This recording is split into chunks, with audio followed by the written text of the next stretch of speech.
Hello there, this is Network Africa. Coming up on the program, protesters demonstrate outside the headquarters of the opposition on day 2 of the general elections in Uganda.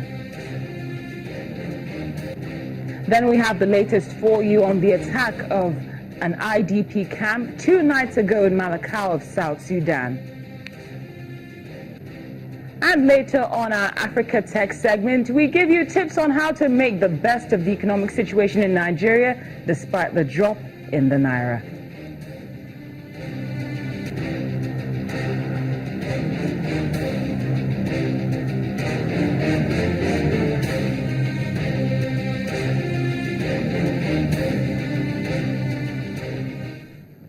Welcome to Network Africa on Channels Television with me, Cynthia Are. It's day 2 of the Uganda general elections, and the day has been filled with nothing but drama. We understand the police have sealed off the road leading to the opposition leader's residence for security purposes, and they are checking vehicles coming in. In addition to that, we understand the opposition leader, Kizza Besigye, has been arrested again by police for announcing results. Police explained that was the primary reason why the force raided the FDC office, but the United States has condemned that move via social media. Meanwhile, people are still voting in Uganda's elections, and polls were supposed to close yesterday evening, but due to the 5-hour delay in the opening of the polling stations, followed by clashes with the police in one place, some voting centers were closed. Hence today's extension to make up for lost time. Now, the election process is still ongoing, but according to the broadcast by the Electoral Commission made on local television in Uganda, the incumbent President Museveni is in the lead so far. According to the Commission, President Museveni has 62% of the vote after votes were counted, and that's at 37% of the polling station. And as for his closest challenger, Kizza Besigye, he is said to have about 33.5% of the vote based on what has been counted so far. So we're just going to bring you some highlights of what's been going on in Uganda.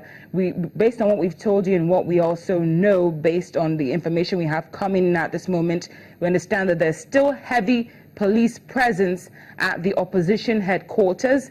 We also understand the police are surrounding the home of one of the opposition leaders, that's Mr. Mbabazi.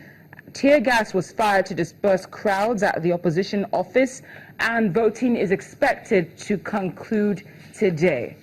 Now, let's just take you through some of the activities which have happened in Uganda as regards day 1 in this next report. It's day 2 of the Uganda general elections, and voting goes on. When the polls opened on Thursday, February the 18th, Ugandan President Yoweri Museveni cast his vote not only to encourage the electorate to do the same, but to show that it was a safe and peaceful environment void of violence. After casting his vote, the president also had a message for anyone who might have been planning to cause disruption or violence. We are ready. The whole army is mobilized, the whole police force. Who will do violence? They tried to do some violence in Mukono, these numbers and all that. We just picked up those stupid so-called Kanyamas. Eh? If you are Kanyama, you go and cultivate coffee and grow it. Don't attack people. There will be no violence, I can tell you this. Without surprise, Uganda's opposition leader also cast his vote, but alleged that the process was not free and fair, like the president said. This country has never enjoyed a free and fair elections. Neither is this one a free and fair election. Exactly. All the officials managing this election are officials that are appointed and managed by one of the candidates. And the security and the military institutions and other state organs, the administrators of our country, like RDCs and other administrative functions of the state, are openly and virulently partisan. Despite a 5-hour delay due to the late arrival of materials, Ugandans appeared to share the optimism of the president. I expect a free and fair election. though you can't judge it within here alone because I don't know what's happening elsewhere. So I can't really commit myself to say it might be free and fair. It will depend on what happens elsewhere.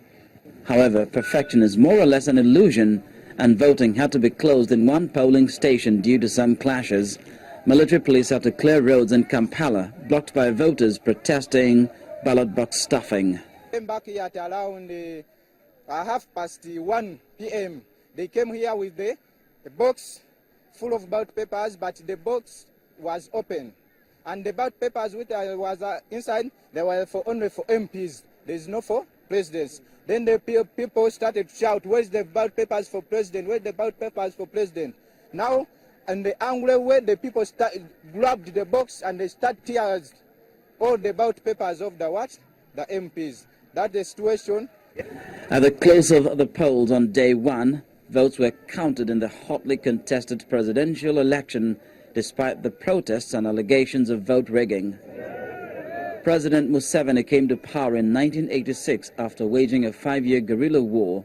Many Ugandans credit him with providing relative peace and economic stability. He is a staunch ally of the U.S. as Ugandan soldiers lead an African Union peacekeeping force against Islamist fighters in Somalia. However, many voters among Uganda's youthful population say they want change and blame Museveni for not tackling corruption. Now, if you'd like to keep up with what's going on as regards breaking news and also who might be leading in the polls in Uganda, feel free to go to Twitter and check out #UgandaDecides. You should get all you need regarding the breaking news and also the latest concerning the polls in Uganda's election. Still to come on Network Africa.